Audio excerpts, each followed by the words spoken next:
Всем привет! С вами ваша Вика. И как всегда, давайте посмотрим новый расклад Таро для мужчин. О чем же плачет ее душа? Как всегда, настраивайтесь на расклад. Для энергообмена ставьте лайк, подписывайтесь на мой канал, делитесь видео с друзьями. И смотрим, в каких энергиях вы находитесь. Кто хочет записаться на личный расклад, либо же сделать диагностику негатива, записывайтесь, телефон под видео. Итак, смотрим, что же творится в вашей жизни, да? Да что ж такое? Наговорилась в очередной раз. Так, ребятушки, смотрите. Знаете, ваша жизнь полна ложью и лицемерием. Я сейчас говорю это, знаете, с такой грустью, наверное, в голосе, потому что вот ту жизнь, которую вы прожили, наверное, вы все-таки не заслуживаете такого отношения. Потому что вот проигрывается ситуация, то, что я вижу, вы к людям с душой, вы к людям с сердцем, да, как-то вот настолько... То ли это окружение ваше такое, да, вот люди, я не скажу, что они прям испортились все, но слишком уж много людей в масках, так скажем, вас окружают. Это лицемерные, это лживые люди. Здесь и женщина, здесь и... У кого-то может проиграться, либо же это какие-то друзья, приятели, коллеги, да, ну то есть люди, помимо вашей женщины, с которой у вас были отношения, также не все, с вами искренние. Я пытаюсь так подбирать слова, дабы никого не обидеть, но то, что я вижу, мне очень не нравится. Причем вот обладая, довольно высокой интуицией, я думаю, вы чувствуете, да, вот вы чувствуете, что... Люди, которые реально вас окружают, они не все к вам хорошо относятся, не все искренние, вы это чувствуете. Вы можете с некоторыми подыгрывать, да, вот чувствуя, что они фальшивят с вами. Вы можете подыгрывать в той или иной ситуации, особенно если это вам чем-то выгодно, да, вот если это, допустим, касательно по работе. Вот, к примеру, да, вот я сейчас, чтобы было понятно, допустим, коллега у вас есть, либо же начальник, который пытается, в глаза вам улыбается, мило общается. Но на самом деле, это такая фальшь, это такое лицемерие. И вы это чувствуете, да, поэтому вот с этими людьми и с этим же, допустим, вот начальником, да, либо же с этим вашим коллегой, вы очень так холодно, сдержанно общаетесь. Я, конечно, утрирую, я такой пример самый простой привела. Понятно, что у каждого проиграется своя ситуация. У кого-то это может быть не начальник, кто-то из друзей. У кого-то родственники могут фальшивые проиграться. Опять же, просто я всегда вот в очередной раз вам советую, подключайте и слушайте свою интуицию. Она никогда вас не обманет. Далее смотрим. В очередной раз, да, вот я говорю, что вы человек, который живет душой и сердцем. Это довольно часто также у нас выпадает в сигнификации. Вы, как-то, когда влюбляетесь, у вас, знаете, мозги как будто бы отключаются. Вы просто не умеете по-другому, вы не умеете быть расчетливым, тем более в любви. Вот если вы любите, то вы любите, это все, это в омут с головой, это вы никого не слушаете. Я думаю, даже проигрываются ситуации у некоторых, что, допустим, вот если брать ваши прежние отношения, да, вам могли говорить либо же там родители, либо друзья-приятели, что посмотри, кого ты выбрал, да, вот она и такая, она и сякая, но вы никого не хотели слушать, потому что все, любовь слепа, розовые очки и отсюда, конечно, вытекающие последствия. Далее, я вам скажу, что ваша жизнь, я не скажу, что она прям кипит, бурлит. Вот как-то нет каких-то ярких событий в вашей жизни. Особенно это может вот проигрываться, либо же последнее время. У кого-то это месяцы, у кого-то, может быть, последние годы. Опять же, у кого как проиграется, потому что тот же разрыв, да, тот же развод. У кого-то был, может быть, месяц назад, у кого-то 10 лет назад, поэтому мы не привязываемся ни к каким датам, ни к каким цифрам. У всех это будет по-своему, поскольку это общий расклад. Не забываем об этом. Далее, еще могу сказать, что вы человек, который надежный до такой степени. Вот с вами можно смело пойти в разведку. На вас всегда можно во всем положиться. Вы всегда и всем поможете. Но в вашей жизни, да, ну, здесь даже не обсуждается. В принципе, здесь и так было понятно, что очень такая тяжелая, трагическая была история с вашей женщиной, расставание, которое вы довольно болезненно переживали. Сильно углубляться не хочу, да, не буду бередить ваши раны. Кто-то сейчас находится в таком положении, когда ничего не хочу, никого не хочу, оставьте меня все в покое, я хочу побыть один. Но это скорее касается тех, кто совсем недавно, может быть, там месяцы какие-то, недели назад разошелся. Кто, может быть, побольше времени, да, вот ваш развод состоялся. Вы проживали это время, сейчас вы уже немножко воспряли, но опять же, вот ваша такая душевная теплота, она как будто спрятана куда-то глубоко-глубоко в коробочку вашей душе. Довольно часто в вашей жизни бывали ситуации, когда вам приходилось, знаете, вот наступать на свою какую-то, то ли это гордость, то ли прогибаться, да. Вот как-то вы так жили перед людьми, вот именно ваша доброта, так и хочется сказать, она вас погубит когда-нибудь, если вы немножко не пересмотрите свое поведение, свое отношение к людям. Но вот эта ситуация с вашей женщиной, в этот разрыв, который очень тяжело и больно вам дался, ну, он в какой-то степени поменял вас, поменял ваше мировоззрение, поменял ваше, ну, взаимоотношения с людьми, что ли. Ну, в том плане, что, вот как я сказала, вы свою доброту немножко так в коробочку куда подальше спрятали, стали немного, ну, так, закаленней, да, стали более жестким, стали более в чем-то категоричным. Ну, то есть, так, знаете, зубки можете показать. Если раньше вы этого не делали, было как-то неловко, неудобно, да, вот у кого-то может даже скромность излишняя проигрываться, помним, что это общий расклад, то сейчас вы, ну, отпор дадите, сейчас вы себя в обиду не будете никому давать. Я вам скажу, что вот в вашей жизни я не вижу достойной женщины рядом. Мы сейчас говорим о серьезных отношениях, да, кто смотрит мой канал, знают, что я в основном всегда говорю о серьезных отношениях, однодневочек, какие-то легкие романчики я во внимание не беру. Я могу вскользь о них сказать, но это так, просто для дополнительной информации. Смотрите, ну женщин как-то вот вы не хотите, может быть, осознанно даже пускать в свою жизнь, либо же у вас так сильно ваше внутреннее разочарование, что вы еще не особо готовы. Здесь может и проигрываться и страх. Опять же, помним, что это общий расклад. Да? Здесь может быть и страх, здесь и недоверие к женщинам. Здесь еще ситуация, когда не отболела. Но это касается больше тех, кто недавно разошелся. Ну, хотя недавно это очень так относительно, да, у кого-то и, может быть, вы год назад разошлись, но не отболело. То есть, ну, плюс-минус, да, вы понимаете.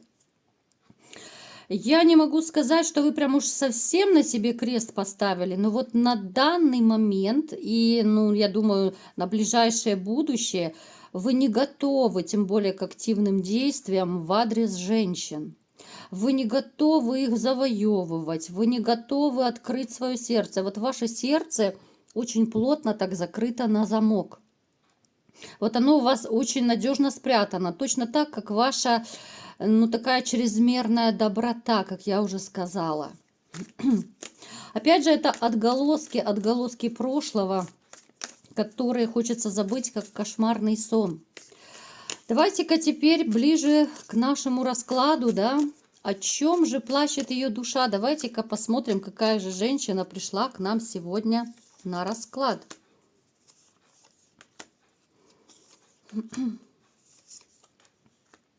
Это женщина, которая осталась у вас позади, но это ваш такой реально вот кошмарный сон. Эта женщина очень скандальная. Это женщина, которая живет, ну, совершенно так несерьезно, что ли. Она живет как-то, знаете, вот не думая о последствиях. Причем у нее вокруг, знаете, вот есть люди, которые как будто сбивают ее с пути. Это могут быть друзья, это могут быть у кого-то коллеги, там, я не знаю, родственники.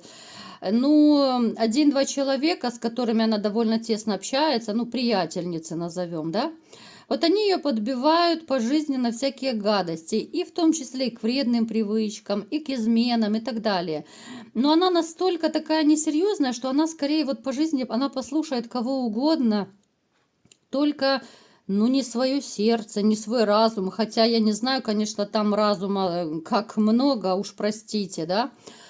Я не могу сказать, что эту женщину можно назвать, ну, прям умной. Ну, никак я ее не назову, не хочу никого обижать, но говорю то, что вижу. То ли она может прикидываться такой глупышкой, да, вот в какое-то определенное время, да, в какой-то ситуации, вот как говорят, блондинку включать может, да, вот глупышку такую. Живет абсолютно несерьезно, живет исключительно в свое удовольствие, причем этого удовольствия будет становиться все меньше и меньше. Но сейчас мы поговорим еще об этом.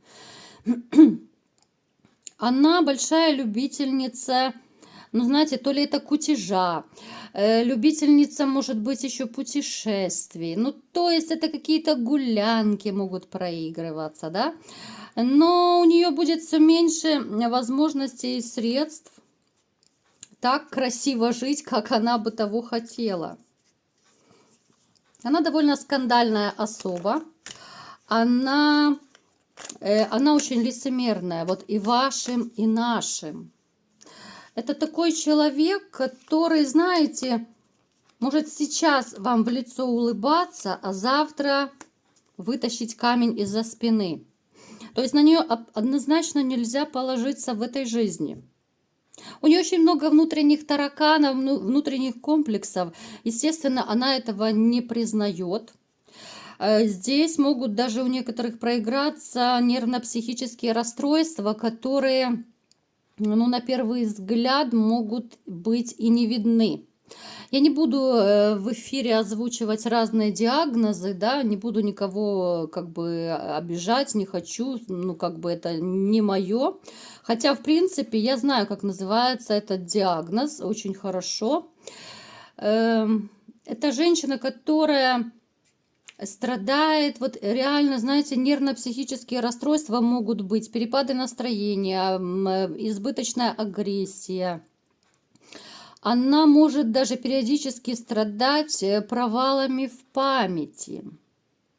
Напишите в комментариях, бывала такая ситуация, что, допустим, вот было какое-то событие, да, вот либо вы что-то говорили, вы точно знаете, что это было, что вы это говорили, да, либо же делали.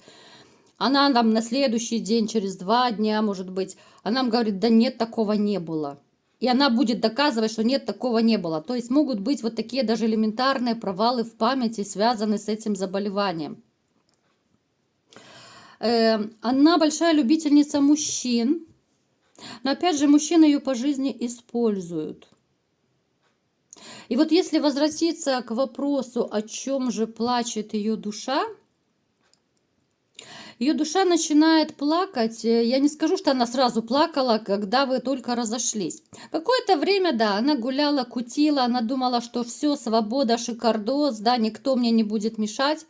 Да не тут-то было, дорогуша. Все пошло не так, как она планировала. Да, сначала у нее были какие-то вот эти одноразовые жезлы, вот эта беспорядочная связь, которую я терпеть не могу ни в мужчинах, ни в женщинах, вот если честно. Вот эти вот собиратели грязи, ну как-то это фу-фу-фу, вот честное слово. Было у нее, ну, предостаточно мужчин. Предостаточно было после того, ну, они были и при вас, да, вот я понимаю, что это довольно неприятная тема, но поскольку мы затронули, они были и при вас, они были и до вас, они были после вас. Обычно такие женщины, они ведут счет своих мужчин, и там, ну, идет счет на десятки. Опять же, у каждого будет по-своему количество мужчин, но их очень много было. В том числе после вашего расставания. Да, ей пользовались, да, ее имели со всех сторон, грубо говоря, да, вот кто как хотел, так и имел. Да, ей некоторые подбрасывали там какую-то копеечку, может быть, подачку, какой-то подарочек. Но знаете, вот ее мужчины ее не воспринимают как женщину для семейной жизни, да, вот для серьезных отношений. Ее как-то вот как падаль какую-то воспринимают. Простите за мой французский, но я не могу таких женщин, которые и вашими, нашими, всем подряд, да, вот как бы не сотрется, как говорят, да, мозолей там не будет. Вот я не могу по-другому, потому что, ну, я их как минимум не уважаю, таких женщин и таких мужчин, которые вот такую жизнь ведут. Ее воспринимали вот, ну, реально как какое-то помойное ведро, свалка, как хотите называйте. Женщину, которую можно иметь где-то там возле грязного сортира. И иметь так хорошенечко, можно по кругу пустить. Я думаю, у нее была такая ситуация, когда, ну, реально было несколько человек, да, и она одна. Вы знаете, как это называется, не хочу говорить это в эфире. То есть здесь грязи было очень много в жизни. Но даже вот эти вот одноразовые мальчики, которые, грубо говоря, имели возле сортира грязного, даже они как-то потеряли очень быстро к ней интерес. Вот они ее реально пользовали. И вот у нее сейчас плачет душа, что у нее даже этих жезлов несчастных вот как-то все меньше и меньше. Даже у этих так называемых ее женихов, не женихов, как угодно их называйте, да, жезлы, как-то даже у них интерес к ней начал пропадать, потому что, ну, вы прекрасно знаете, да, вот даже как мужчины. Вы ведь знаете, что вот таких женщин легкодоступных мужчины не уважают. О них, да, можно вытирать ноги, их можно пользовать, но никак не уважать и тем более не видеть в них будущую жену. Даже отношения с ней нельзя строить, потому что, ну, это такая, ну, помойка ходячая. Еще раз прошу прощения, никого не хочу обижать, потому что я знаю, некоторые из вас есть, которые до сих пор, ну, не могут забыть, любят своих женщин, да, вот так, поэтому у вас я прошу прощения, ну, не могу я по-другому их назвать. Далее, ее душа плачет о том, что она начинает все-таки прозревать немножечко и понимать, что все-таки хорошо, когда тебя любят. Хорошо, когда у тебя есть надежный, стабильный, еще любимый, любящий мужчина. Ей этого очень не хватает. Она начинает злиться и на саму себя, и на весь белый свет. Да, у нее душа болит, а сердце плачет. У нее разбитое сердце. Она осталась вот как в сказке, да, вот старуха у разбитого корыта. Да, душа рыдает. Ну, от этого ведь не легче, от этого ведь ситуация не меняется. Она начинает все больше чувствовать себя ненужной. Причем еще я вам скажу, что может проиграться, у кого есть, допустим, взрослые дети, даже дети, возможно, ну, даже подростки, дети, которые не очень так и выросли еще, но они уже более-менее понимают, чем занимается мама, да, как мама к ним относится. Здесь даже могут испортиться, либо же уже испортились отношения с детьми. Вот она как-то даже, ну, не авторитет даже для своих детей. Я не могу сказать, что даже дети ей особо нужны. Здесь человек, который опускается, ну, все ниже и ниже, да, вот ниже плинтуса, и она туда все падает и падает в эту бездну. Я понимаю, что у некоторых из вас сейчас будут, конечно, и волосы дыбом стоять, ваш шок будет в шоке, да, после этих слов. Но, тем не менее, вот, знаете, порадуетесь вы или же огорчитесь, ведь все-таки когда-то она была вашей любимой женщиной, да, и во что человек превращается. Но, тем не менее, знаете, вот сказать, что она о чем-то жалеет, я не могу. Вот на тот момент ей было хорошо, когда вот она зажигала, кутила, прыгала по жезлам, вот ей было хорошо. А поскольку здесь еще проигрываются и психические расстройства, то здесь ну, человек порой может даже не отдавать отчет своим поступкам. Вот она захотела сходить налево, она сходила, потому что ей там внутренние тараканы ее нашептали что-то. И вы никогда ей не докажете, что так нельзя, ты же мать семейства, ты же жена, да, вот она захотела. Вот где-то у нее там белка проскочила в голове и все, и она пошла, сходила, и так захотелось. Она, в принципе, она не поменялась, она такая же осталась. Да, сейчас душа болит, а сердце плачет о том, что, кстати, у нее есть небольшая ностальгия, что она вот вас потеряла. Но потеряла в каком смысле? Во-первых, вы давали ей комфорт, вы давали ей свою любовь и плюс вы давали ей денежку. То есть была некая такая каменная стена, за которой можно было, ну так, сидеть, не париться особо, выглядывать, да, где там что, если что, тебя прикроют в любой сложной ситуации. Вы как ангел-хранитель у нее были, поэтому вот она за этим страдает, что у нее больше нет такого ангела-хранителя, который поможет и спасет в любой сложной ситуации. Она за вами, вот особенно я сейчас обращаюсь к тем, кто еще скучает, переживает и хочет вернуть такую женщину. Ну вот, если вы послушали, да, о чем я говорила, ну, может быть, немножко вы измените свое мнение. Плюс я вам скажу, что здесь человек, ну, абсолютно, ну, не умеет как-то самоанализом заниматься, да, самокритикой. Вот она именно скучает за тем комфортом, который вы давали, за теми финансами, потому что у нее в дальнейшем будут еще и ну, серьезные финансовые проблемы. Она залезет еще в долговую яму. Помимо того, что жезлы начнут, ну, опускать ее еще больше, еще ниже. У нее будут редкие такие жезлы, которые будут все так же ее пользовать. Поэтому вот она плачет за тем, что она потеряла ту возможность каменной стены вот именно рядом с вами. Ну, прекрасно понимает, что назад вы ее не вернете, и уже назад дороги нет.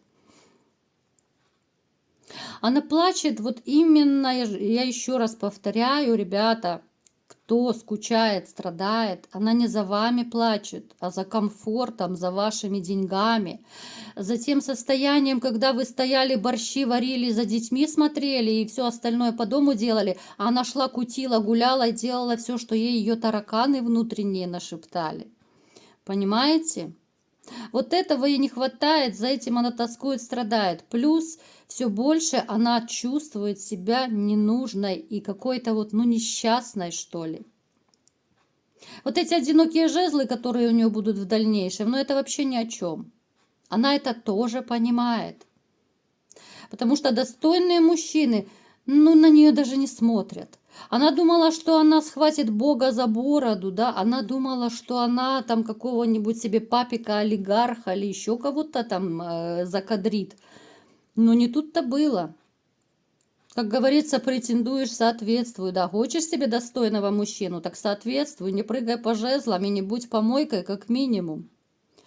Поэтому вот такой вот расклад у нас сегодня, ребята, был. Ну, честно, даже у меня как-то эмоции зашкаливают. Настолько вот у меня, ну, неприязнь к таким женщинам, да, и к мужчинам таким. Поэтому даже не думайте за ней там переживать, страдать. Ну, возвращать такую женщину, ну, это ну, величайшая глупость, как по мне. Ну, а там уже, конечно же, вы будете решать. Я не вправе никого заставлять. Вот такой был расклад. Кому понравился, ставьте лайк, подписывайтесь на мой канал, делитесь видео с друзьями. И всем пока!